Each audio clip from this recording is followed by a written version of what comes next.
غور سے سنیں اور ذہن نشین کر لیں۔ ایک سرویلنس ڈرون کی قیمت $500 سے $5000 تک ہو سکتی ہے، جبکہ اسے گرانے کے لیے استعمال ہونے والے انٹرسیپٹر میزائل کی قیمت کروڑوں میں ہوتی ہے۔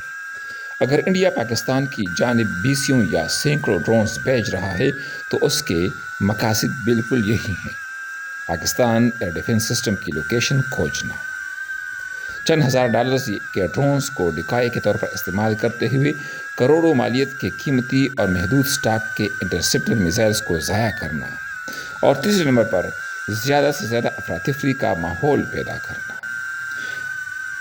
عوام کو یہ سوال اٹھانے پر مجبور کرنا کہ ہمارا ایئر ڈیفنس سسٹم کہاں ہے اور کیا کر رہا ہے۔ چنانچہ عقل سے کام لیں۔ یہ مت سوچیں کہ سرحد سے اتنے دور ڈرونز کیسے پہنچ گئے۔ یاد رہے، سستے ڈرونز کو گرانے کے لیے لو ٹیک ایئر ڈیفنس جیسے طیارہ شکن گنز، اس کے علاوہ عام فائر آرمز، اور پھر مین پیڈز یعنی کندھے پر رکھ کر داغے جانے والے طیارہ شکن میزائلز کا استعمال کیا جاتا ہے، اور ان سب کی حد ضرب بہت محدود ہے۔ چنانچہ فوج کے پاس اس کے سوا کوئی چارہ نہیں ہوتا کہ ڈیٹیکٹ ہو جانے کے باوجود بھی ڈرون کو اتنا نزدیک آ جانے دیا جائے کہ وہ ان لو ٹیک ایئر ڈیفنس میجر کے حد میں آ جائے۔